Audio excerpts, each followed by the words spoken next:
días. Son las 6 de la mañana de este jueves 15 de enero de 2015. Esta es la hora de la verdad y estos temas y asuntos que trataremos en la grata compañía de ustedes durante las próximas horas. Lo hemos dicho desde hace tiempos y ayer lo dijimos con toda claridad. Juanpa, el presidente Santos, le decimos Juanpa porque así le gusta a él que lo llamemos. Juanpa estaba preparando el cese bilateral al fuego, es decir, la entrega del país a las FARC, es decir, el aniquilamiento del ejército, es decir, dejar al país inerme, indefenso, para conducirlo por los caminos del socialismo del siglo XXI. Ayer lo decíamos. Pues unas horas más tarde, el presidente Santos sale en la hora privilegiada de la televisión a las 7 de la noche, por todos los canales que tienen la obligación de transmitirlo, diciendo que estamos en el país de las maravillas, que esta es la hora de la paz y que da la orden de discutir y convenir el cese bilateral y definitivo al fuego.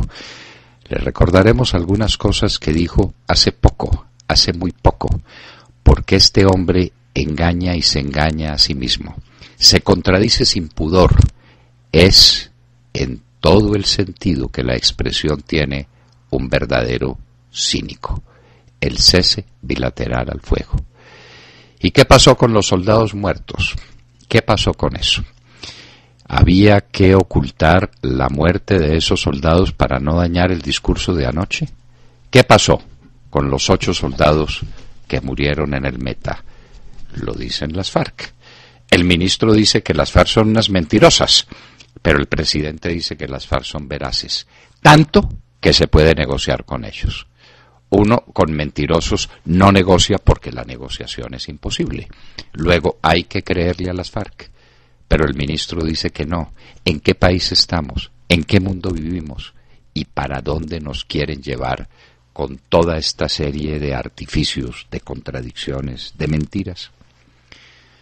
Hoy se cierra la cárcel de Tolemaida, la única cárcel que auténticamente cumple su destino en el país, la única cárcel que está de acuerdo con el Código Penitenciario y con el Código Penal colombiano, la única cárcel donde no solamente se castiga al delincuente con la pérdida de la libertad, sino que además se lo prepara para volver a la vida civil.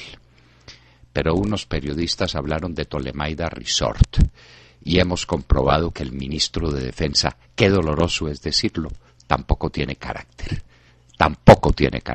Le quedó grande el tema y cerró la cárcel de Tolemaida.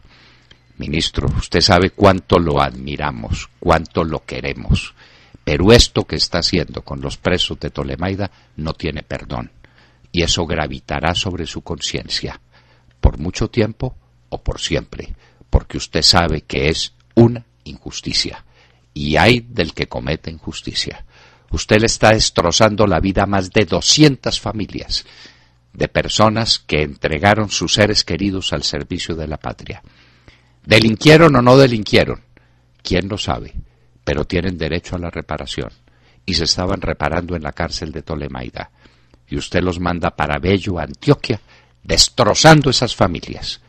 Ministro, ese no es usted. ¿Qué fue lo que pasó?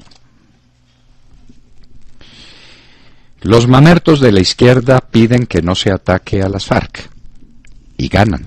Qué extraño. Lo pedían ayer. La reunión, la cumbre. Eso, recuerdo hace muchos años cuando se hacían en Francia las cumbres de la izquierda, les sommets de gauche, lo llamaban, y se reunían los socialistas y los comunistas y otros países extremos. Ayer se reunía Piedad Córdoba con Cepeda, con ¿quién más? Con otro de los mamertos y con Santos, el mayor de todos, el director de la batuta, y pedían que cesaran los ataques a las FARC. Nos preguntamos, cuando el ejército descubra, como tiene que descubrir, un campamento de gente que está dedicada al narcotráfico, ¿qué hace? Les pregunta por megáfono si son de las FARC, en cuyo caso no los puede atacar, porque hay cese bilateral? ¿O será que les digan desde abajo, no, somos de las BACRIM, bien pueda dispare, pero además a las BACRIM no les puede disparar el ejército porque ya le dieron a la policía esa tarea? En manos del narcotráfico, en manos de los explotadores del oro, en manos de los extorsionistas, en manos del terrorismo estamos. En el momento en que el mundo protesta contra el terrorismo. Ayer, la edición de Charlie Hebdo, de 3 millones de ejemplares, 3 millones, se vendió en minutos y tuvieron que sacar otra edición de 2 millones de ejemplares. El mundo contra el terrorismo. Colombia negociando su entrega a los terroristas. En ese mundo estamos. ¿Quién ronda la justicia? ¿En qué se gastaron las Cortes decenas de millones de dólares? ¿Cómo se manejó todo esto la hora de la alegría? Esto es absolutamente increíble. Le dan un crédito a la justicia colombiana para que mejore sus sistemas de información, para que mejore sus niveles de credibilidad ante la gente, y se tiran esa plata como si se tratara de botarla a la jura, se la ferian y aquí no pasa nada. Hay que pedirle cuentas a las Cortes qué hicieron con cerca de 40 millones de dólares que los colombianos tendremos que pagar. Eso no es un regalo.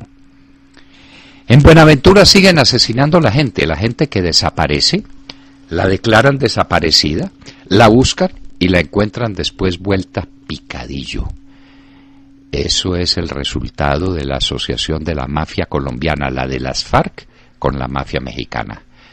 Vino de México esa práctica de cortarle la cabeza a la gente, de volverla pedazos, y sigue esto tan horrible como hace tiempos. No cambia, pero al presidente Santos nadie se lo ha contado. En Venezuela suena el clarín final.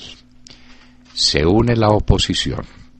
Capriles, que ha sido tan díscolo y tan difícil de interpretar, se une a Ledesma y a María Corina Machado, amigos de esta casa, y que repetidamente han denunciado las atrocidades que en ese país se cometen contra la libertad, contra el pueblo, contra su economía, contra su porvenir. Están todos unidos.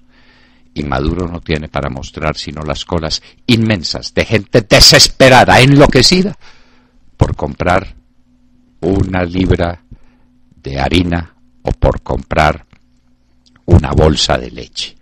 Ese es el resultado del gobierno que nos quieren implantar acá. El gobierno con las FARC, esa concesión es para llevarnos al socialismo del siglo XXI. El que quiera hacer las colas, el que quiera haber negado los caminos del porvenir, el que quiera ir mirando a qué lugar del mundo se va, que apruebe estas trapisondas de Santos y que si quiere además marche el 4 de febrero.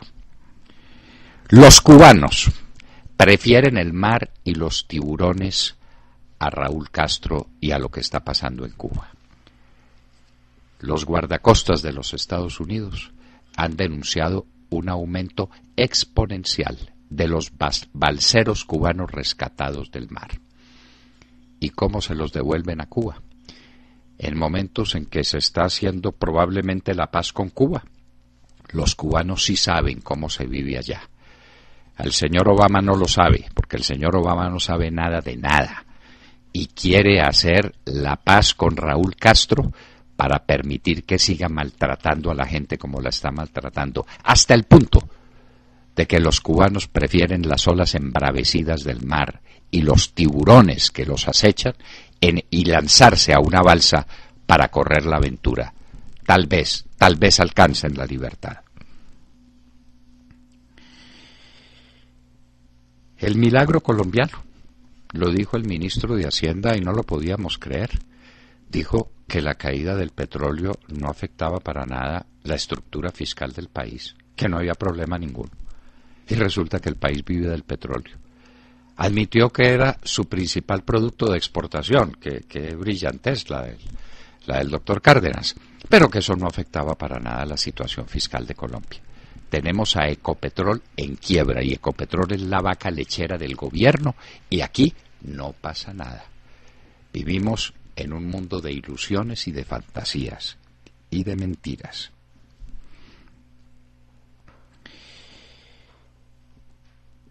La dejación de armas es otro de los embustes que están en marcha. Y ayer se habló otra vez de la dejación de armas. Se va a discutir el cese bilateral al fuego y la dejación de armas. Pero ¿por qué engañan? ¿Por qué mienten? ¿Por qué juegan con las palabras? Dejar las armas no es entregarlas. Y ya Santos ordenó negociar también la dejación de armas. Lo que quiere decir que tendremos un ejército desarmado, un ejército perseguido, confundido y sin tarea que cumplir. Y tendremos una guerrilla que solo ha dejado las armas, como dijo el ELN, para saber si tienen que usarlas o no tienen que usarlas. Ese es el país al que nos llevan, queridos oyentes. Al-Qaeda de Yemen se hace responsable de los asesinatos de París. Amenazas terroristas en los Estados Unidos. Hablaremos con Cristina Londoño sobre el particular. Fue capturado un hombre en Ohio que estaba preparando un ataque terrorista contra el Capitolio en Washington. Y hay alarmas serias en los Estados Unidos porque Al-Qaeda ha dado la orden de explotar aviones en vuelo de los Estados Unidos. Enfrentamiento de Erdogan y Netanyahu. Erdogan ha dicho que es un acto de cinismo el que Netanyahu participara en la marcha antiterrorista de París. Por supuesto, el Estado de Israel ha respondido. ¿Quiénes son los terroristas? Hay un brote de antisemitismo en el mundo. A estas horas, qué bueno que Eisenhower ordenó dejar constancia de todas las atrocidades que se cometieron contra los judíos. De otra manera, habríamos olvidado el Holocausto. Las barbaridades de Boko Haram en Nigeria. Este es otro grupo islámico radical. Definitivamente está comprobado que en un pueblo mataron hasta 2.000 personas. Intentaron penetrar a Camerún, el estado vecino. ¿Quién dice haber dado de baja 143 milicianos? La guerra en Nigeria continúa. Cataluña, en España, insistirá en su separación de nuestra madre patria, en su separación de España, y lo hará en las elecciones en septiembre. Francia envía un portaaviones para respaldar la acción de los Estados Unidos contra el IS. De su parte, Irak dice que Estados Unidos tiene que hacer mucho más de lo que está haciendo para poder controlar y derrotar a esos grupos extremistas islámicos. Y en Hoy en la Historia recordaremos al más grande de nuestros poetas líricos y al más trágico de los colombianos, pero también al más auténtico, porque en un día como ayer, 14 de enero del año de 1942, moría solo, olvidado y con su tragedia a cuestas, el poeta más grande de Colombia y tal vez de América en su género, Porfirio Barba Jacob. De todo esto y de mucho más hablaremos con ustedes en las próximas horas en La Hora de la Verdad. En el oriente del país se escucha La Hora de la Verdad por Arauca Estéreo 100.3 FM. Contigo en todo momento. La Hora de la Verdad con Fernando Londoño Hoyos por Radio Red de RCN. Muy buenos días. Pues aquí lo dijimos 1.000.000 de veces. Dijimos que el gobierno iba detrás de un cese bilateral al fuego, ¿recuerdan? Pero por supuesto nos llamaron exagerados, mentirosos, y el propio presidente Juan Manuel Santos dijo en una ocasión que habían interpretado mal sus palabras. Pues bien, ayer el presidente habló ya claramente de un cese bilateral y definitivo con las FARC y dijo que dio instrucciones a los negociadores para que inicien la discusión de este punto. Aseguró también que se han venido preparando altos oficiales en servicio activo de todas las fuerzas, encabezados por el general Javier Flórez, quien ahora es el jefe del comando llamado de transición. Es curioso cómo han cambiado el discurso, cómo ha cambiado ese discurso del presidente en menos de unos meses, ya que antes decía todo lo contrario con aparente contundencia. ¿Qué les parece si escuchamos lo que dijo sobre el cese bilateral al fuego en septiembre? Porque tenemos dos grabaciones que prueban cómo cambió de opinión, cómo cambió su discurso. Escuchemos la de septiembre del 2014. Las experiencias con las propias FARC en los intentos anteriores nos había demostrado que ellos son expertos en aprovecharse de los ceses al fuego, fortalecerse militar y políticamente. Entonces, eso no era lo más conveniente. Y en ese orden de ideas, pues yo no quería tampoco y no quiero pasar a la historia como otro presidente que ensayó un proceso de paz, fracasó y dejó a las FARC en mejores condiciones y al Estado colombiano en peores condiciones. Pero no solo eso, los invito a que escuchen también lo que dijo en noviembre, es decir, 2 meses después. Escuchen. Y hace 2 meses. Sí, hace 2 meses. Hace 2 meses, 2 meses después y hace 2 meses. Oigamos. El fuego es un incentivo perverso para que las FARC dilaten la negociación indefinidamente. ¿Por qué? Pues porque quedan armados, dialogando, pero sin ninguna presión militar. Entonces, quedan en el mejor de los mundos.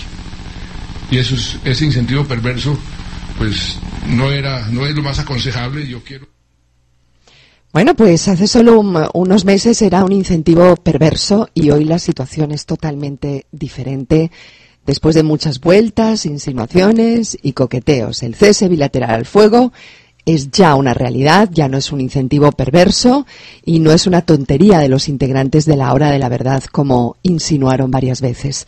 Pregunto, ¿qué hay detrás de este cese bilateral al fuego? ¿Por qué hace solo unos meses no era ni siquiera una posibilidad remota, era una locura y hoy ya es una fantástica idea? ¿A qué se debe ese cambio de opinión? Pregunta. Usted sabe que a Juanpa no lo mueven sino las encuestas y los oportunismos y las ventajas que le puede sacar al momento. Le importa una higa todo lo demás. Este es un hombre que no se mueve por principios fundamentales, sino que se mueve como las hojas al vaivén del viento. Entonces lo que le parecía ya era un incentivo perverso. Y lo que no podía hacer para no pasar a la historia como otro presidente que le creyó a las FARC e hizo cese al fuego, ahora todo eso le parece maravilloso. Empezando porque no nos ha explicado por qué llama fuego y por qué llama hostilidades a los actos terroristas. ¿Será que no sabe la diferencia? Reclutar un niño, llevarse un niño para sus campamentos, para que sirva de esclavo, o a una niña para que le sirva de esclava sexual a los bandidos. Poner una mina antipersona, extorsionar a los campesinos desarmados, a los campesinos que tratan de levantar la patria y de conseguir un mendrugo de pan, sembrar coca y cultivar coca y traficar coca. ¿Eso es fuego? ¿Eso es fuego, Montserrat? ¿Esas son hostilidades? ¿Ponerle una bomba a un periodista, eso es un acto de guerra? No, el mundo entero dijo ayer que eso era un acto terrorista. Pero cuando la bomba la ponen las FARC, como nos la pusieron a nosotros ese 15 de mayo del 2012, entonces es parte de una acción militar y hay que decretar las hostilidades. Hablaremos del tema en nuestra nota editorial. Quede por ahora la noticia que magistralmente les ha expuesto Montserrat Fernández. William Calderón. Doctor Londoño, buenos días Colombia, gracias por invitarnos a sus hogares y a sus vehículos. Hoy es jueves 15 de enero del año 15. Son las 6:25 de la mañana. Justo cuando aumenta el debate sobre el descalamiento del conflicto, los partes de guerra de las FARC sobre la muerte de 8 militares en respuesta defensiva a un ataque en el Caño del Cafre, Meta, radicalizan las posiciones a favor y en contra del cese al fuego bilateral. Pero el ejército, en boca del propio ministro, niega las bajas, cuando por segunda vez en esta semana la delegación de la guerrilla alertó desde Cuba que la ofensiva militar pone en riesgo la tregua unilateral que ajusta 20 días. Según ese grupo narcoterrorista, los 8 uniformados murieron en respuesta defensiva a bombardeos, ametrallamientos aéreos y cargas de mortero contra el Frente 26 de Mesetas Meta. Son muertos y heridos que se han podido evitar si el gobierno hubiese asumido una actitud menos mezquina y racional, señalaron las FARC. El ejército respondió en Twitter que no es cierto que 8 soldados hayan sido asesinados por las FARC en el Meta. Doctor Londoño, ¿a quién creerle después de lo escuchado ahora con la noticia de Montserrat? Todo esto justo antes de la alocución presidencial de anoche. William, vamos a suponer, como un acto de largueza intelectual, que es mentira lo que dicen las FARC y que, como afirma el ministro de Defensa, son unos mentirosos y que no hay tales bajas en el ejército, que son unos vulgares impostores de la verdad. Entonces le pregunto, William, suponiendo que sea cierto lo que dice el ministro y que los otros son unos grandes mentirosos, ¿cómo se negocia con ellos? ¿Cómo se negocia con mentirosos? ¿Cómo negocia usted con unos bandidos que no dicen la verdad, que quieren engañar al país, que quieren mentir? Dígame, ¿cómo es posible una negociación así? Eso suponiendo que sea mentira lo que dicen las FARC, porque ya uno no sabe ni quién miente, ni quién dice la verdad. O sea que entre mentirosos se entienden. Exactamente. Ahí está la respuesta. Esto como es. Al señor ministro de la Defensa, que nos va a hacer mucha falta porque parece que lo quieren cambiar ahora, para abrirle paso a este posconflicto que será una entrega total en manos de los bandidos. Al señor ministro de Defensa le queda por dar esa explicación. ¿Cómo negocia uno con mentirosos y con tramposos y con impostores? ¿Eso cómo es posible? De manera que una de dos, o les cree y estamos ante un hecho gravísimo, la muerte de 8 militares que se quiere ocultar para no dañarle el discurso a Juanpa, o estamos ante unos mentirosos, impostores, defraudadores con los que obviamente no se puede negociar. Ustedes escojan. Ángela Henao. Buenos días, doctor Londoño, y buenos días a todos nuestros oyentes. Hoy la noticia sigue estando relacionada con el admirable apoyo que ha demostrado la sociedad europea al semanario satírico Charlie Hebdo, la defensa de la libertad de expresión y el rechazo total frente a actos terroristas de cualquier naturaleza. Y es que como un gesto incomparable de solidaridad, los franceses se volcaron a las calles a comprar la publicación satírica. Esta publicación, Charlie Hebdo, hasta hace pocas semanas tenía grandes problemas de ingresos, pero hoy, gracias a la excelente receptividad de los franceses, ha podido demostrar que el radicalismo religioso no logró matar a Charlie. Tal como lo dijimos ayer, los primeros 3 millones de ejemplares se agotaron el día de su publicación en cuestión de tan solo horas. Por esto, el editor en cargo, para poder responder a esta gran demanda por la edición de la revista satírica, luego de los lamentables ataques terroristas, decidió subir la tirada de este número de 3 a 5 millones de ejemplares que serán distribuidos a razón de unos 500.000 por día hasta el 19 de enero.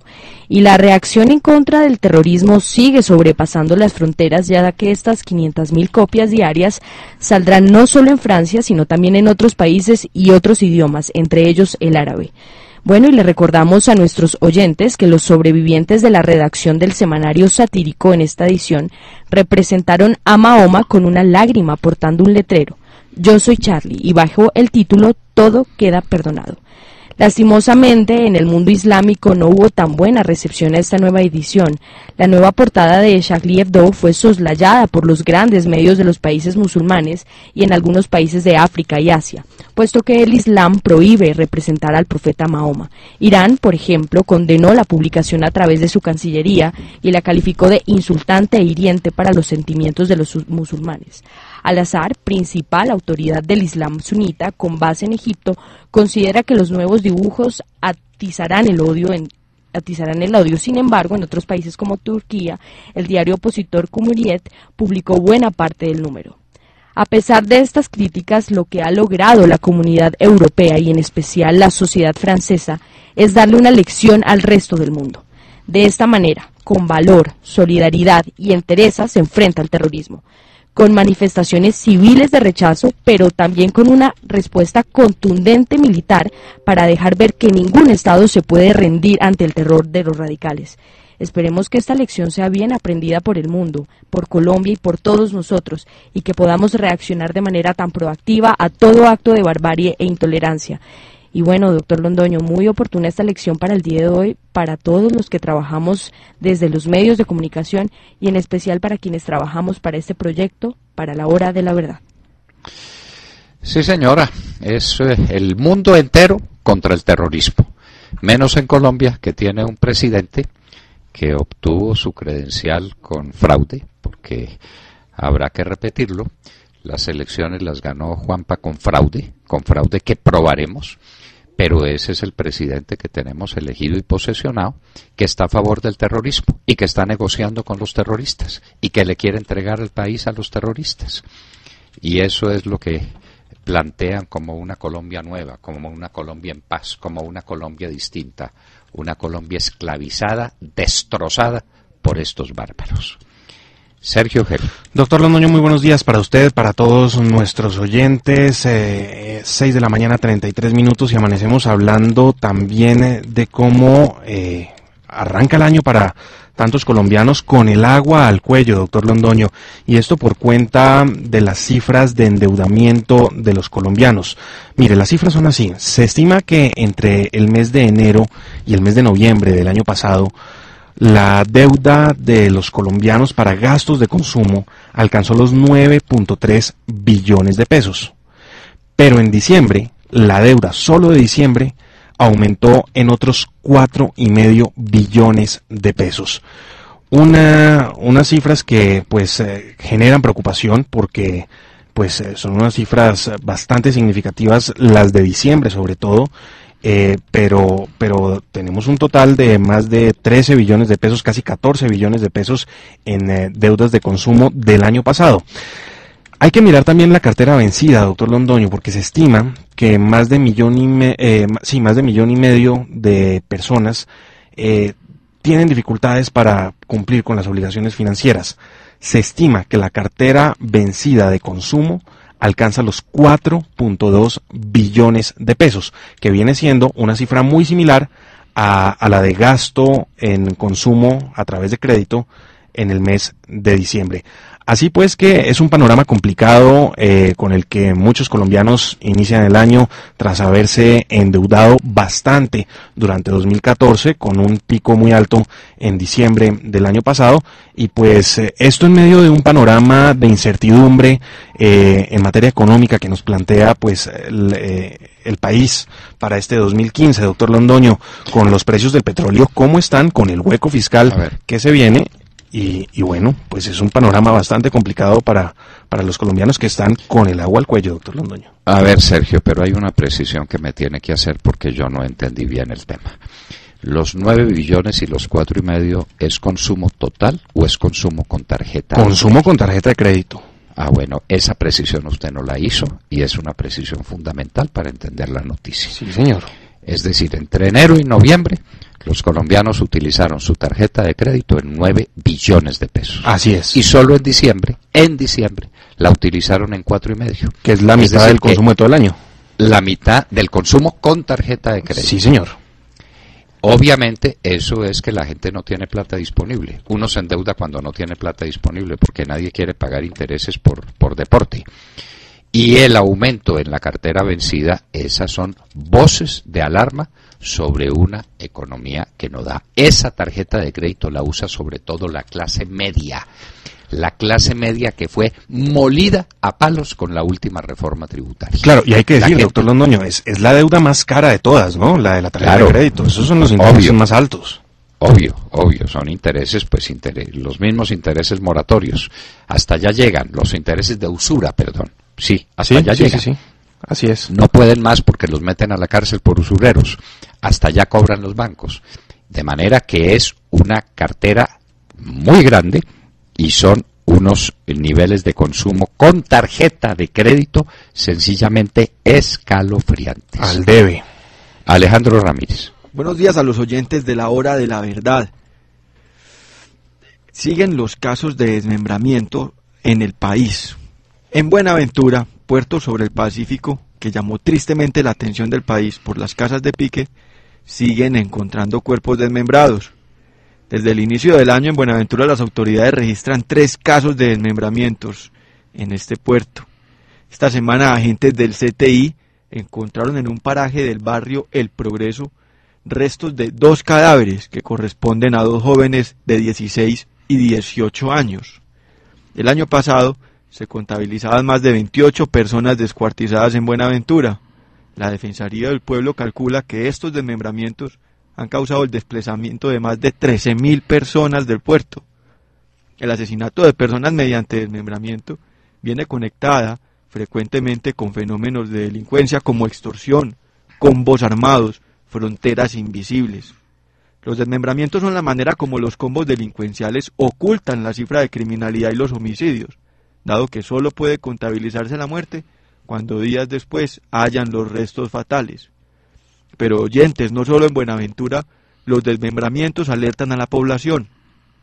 Recientemente, el concejal de Medellín, Luis Bernardo Vélez, hizo un llamado de atención a las autoridades por los hallazgos de cuerpos mutilados en la capital paisa.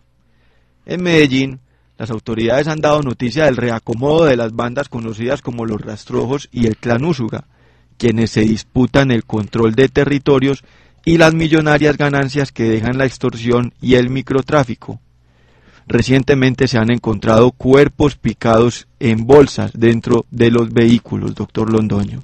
Qué horror, qué horror. Bueno, esa es la paz y esa es la tregua y ese es el cese al fuego, porque esto es fuego. Coger una persona y volverla picadillos, eso es parte del fuego. Porque, hay que decirlo, lo que hay en Buenaventura es narcotráfico de las FARC. Y nos vamos para los Estados Unidos. Está con nosotros en vivo, en directo, Cristina Londoño. Cristina, muy buenos días. Javi, muy buenos días a todos.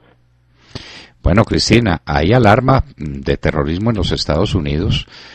Capturaron a un hombre que pretendía atacar nada menos que el Capitolio Nacional y hay alarma también en los vuelos aéreos porque los yihadistas o los de Al Qaeda están diciendo que hay que volar aviones en vuelo. ¿Qué hay en esta materia en la opinión pública americana? Bueno, pues papi, ayer el FBI arrestó a Christopher Lee Cornell de 20 años en Ohio, asegurando que era lo que llaman aquí un lobo solitario.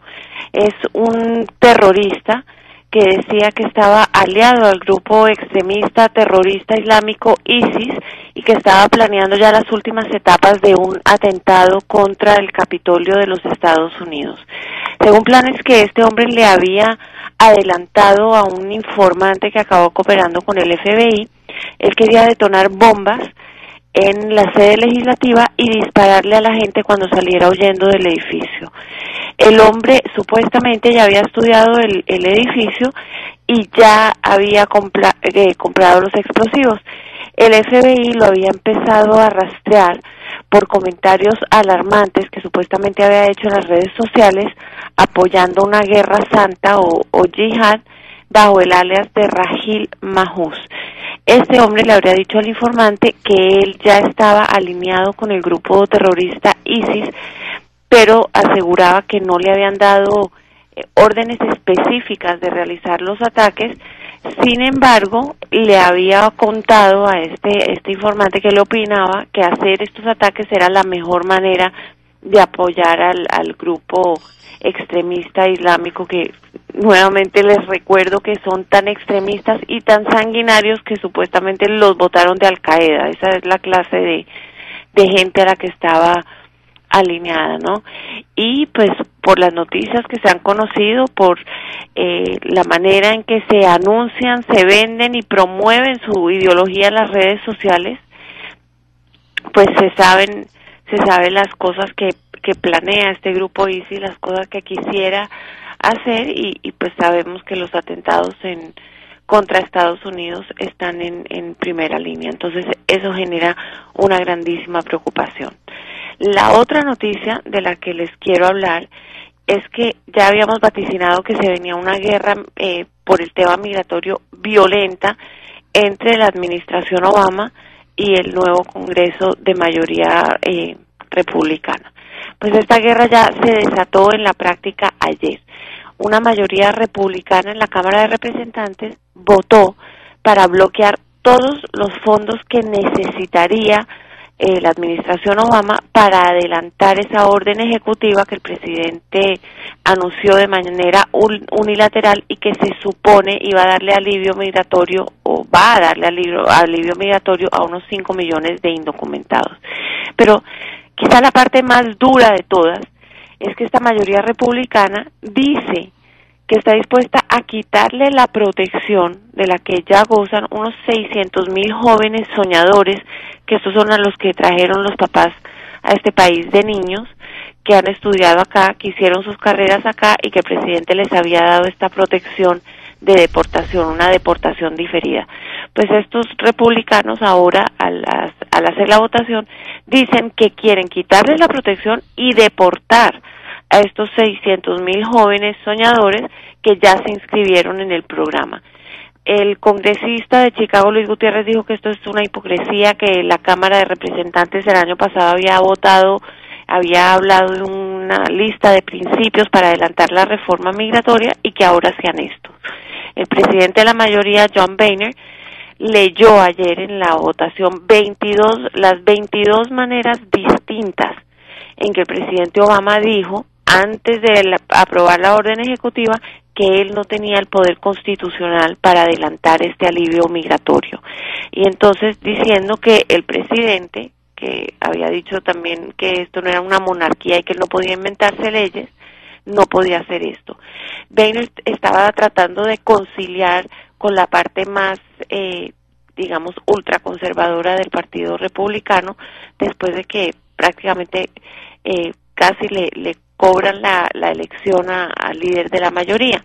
Sin embargo, la preocupación grande, y esto ya les he hablado antes, es que los republicanos quedan oficialmente, esas palabras y esos votos de los oficiales republicanos, tratando de quitarle el beneficio a los inmigrantes, a los latinos, a los que quizás esta sea la mejor postura para llegar a ganar la nominación del partido, pero a los que en una elección general no pueden perder.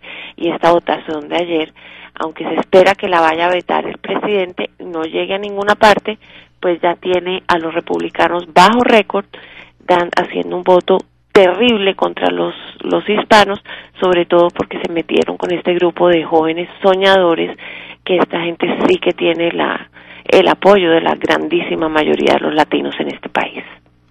Noticias muy duras, Cristina. Ese tratamiento a los inmigrantes es un tratamiento infame.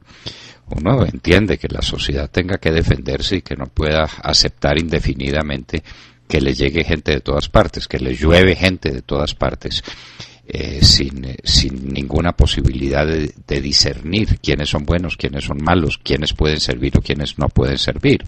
Pero la economía de los Estados Unidos se mueve en gran medida por el aporte que le dan quienes han sido inmigrantes a ese país, a un país que de otra parte, Cristina, es país de inmigrantes. Así lo ha sido siempre. Y no solamente de inmigrantes hispanos, de inmigrantes de todas las latitudes.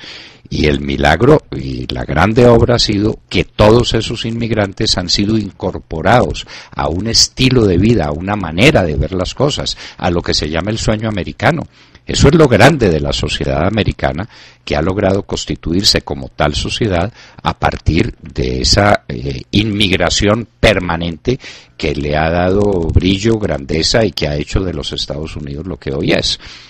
De manera pues que no son fáciles. Niños, sí, y estos niños soñadores, papi, ellos tienen características muy especiales, ¿no? Ellos son gringos, básicamente, los trajeron los papás de niños a este país. La mayoría casi prácticamente no hablan español o los idiomas de origen del país de sus padres, son gringos. Si a estos niños los deportan a México o a donde sea que los vayan a deportar, no conocen ese país, no lo han visto nunca, no saben cómo funciona, no saben nada, se han educado acá bajo la educación pública de los Estados Unidos, han adelantado y esos niños son de aquí. Entonces claro, sería gravísimo y sería gravísimo con que le hagan eso a esta gente, porque ellos ya se inscribieron, dieron sus direcciones, confiaron en el sistema, y este país siempre ha habido sus controversias en torno a los inmigrantes, pero jamás le ha quitado la protección a un grupo que ya se la dio. Entonces, aunque esto no vaya a pasar, repetimos, en el Senado es complicado que se apruebe esta votación, se sabe que el presidente la va a vetar, pero quedan en récord los republicanos haciendo una votación bastante dura, difícil, y que muchos latinos, yo te diría casi que el 95% de los votantes latinos consideran algo realmente cruel. Es que es cruel. El 95% de los seres humanos, el tratamiento a esos niños es un tratamiento infame. Bueno, Cristina, pues muchísimas gracias por ponernos al tanto de lo que está ocurriendo en los Estados Unidos en este doble campo, el del terrorismo y la lucha contra el terrorismo, y el de la inmigración, y especialmente de estos jóvenes, los niños soñadores, que no conocen otro país, ni otra lengua, ni otras costumbres, ni otra manera de vivir que la que han aprendido en los Estados Unidos. Cristina Londoño, muchísimas gracias. Gracias a ti, papi, muy buenos días a todos. Y nos vamos con la senadora Tania Vega de Plazas. Ella tiene cosas muy importantes que decirnos. En un minuto estaremos con ella, con la senadora Tania Vega de Plazas.